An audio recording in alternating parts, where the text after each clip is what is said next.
Hello, friends. Thank you for joining me for day 57 of Insights. I want to talk a little bit today about the verse that our prayer was based on this morning, and that is 2 Samuel chapter 14, verse 14. And let's talk about it as we read it. It's not very long. All of us die eventually. Yeah, we do. And and there's hope in that because our next life is going to be way easier than this life if we have invited the Lord into our hearts and have a personal relationship with Him. So then it goes on to say, our lives are like water spilled out on the ground, which cannot be gathered up again. So I'm not real sure what that means, y'all. Here's what I think about when I think of it: that it's real easy to spill some water, and our lives really hang in a balance. And if everything's not exactly balanced right, we might not make it. So our lives are like water spilled out on the ground, which cannot be gathered up again. So once we die, we can't be put back together and life given to these earthly bodies. That's also what it tells me. That's a stopping point right there. We've got that long to make our choice to choose Jesus, because the only path to God is through Jesus. But it also says that God does not just sweep our life away. Instead, He devises ways to bring us back when we have been separated from Him. Well, what separates us from God? The sin in our lives, the sin that we allow to run rampant, to have control over us, to influence our decisions. Those are the things that separate us from God. So when we're walking in sin and we're not on the path, we're not on the right path, and we're still covered. We're still covered under the love of God. We still have a relationship with Him. We have still made that choice.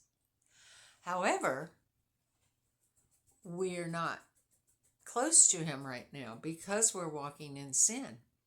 And He devises ways to bring us back. Sometimes it's a word. Maybe it's a word from a person. Maybe it's a song. Maybe it's something you see on television or read even on social media. But God is working in our lives. He does not want us to be separated from Him. He went through a whole lot of suffering and sacrifices so that we could be joined with Jesus again, so that we would not be separated from Him by the sin in our lives. But we do have to keep making those choices, and we do sometimes stray from the path. And when we do, God will reach out to us. Remember where it says that God will leave the 99 sheep to find the one lost one. He cares about when we are lost and when we are straying from His path, and He will reach out to us. So don't ignore Him, y'all. When you feel that nudge, when you see whatever it is or hear whatever it is that He has delivered to you through some person or some other way, let that be a wake-up call, because things go a whole lot better when we give Jesus control, when we give God control, rather than trying to take control ourselves and stay on the path that we're on. There's not any light on it. It's dark, and there's potholes, and there's marauders and pirates, and there's all kinds of dangers on the path, wild beasts, and the worst of which is Satan, who is lurking around, watching, looking for people that he can devour. So let that not be us. Thank you, friends. I hope this was an inspiration to you, and maybe a reminder that if you're separated from the Lord, if you're walking in sin and you're no longer talking to Him and repenting and trying to overcome the sin in your life and asking Him, ask Him, Lord, help me with the temptations I face. Help me to resist those temptations. Examine my heart, Lord, and show me the error of my ways.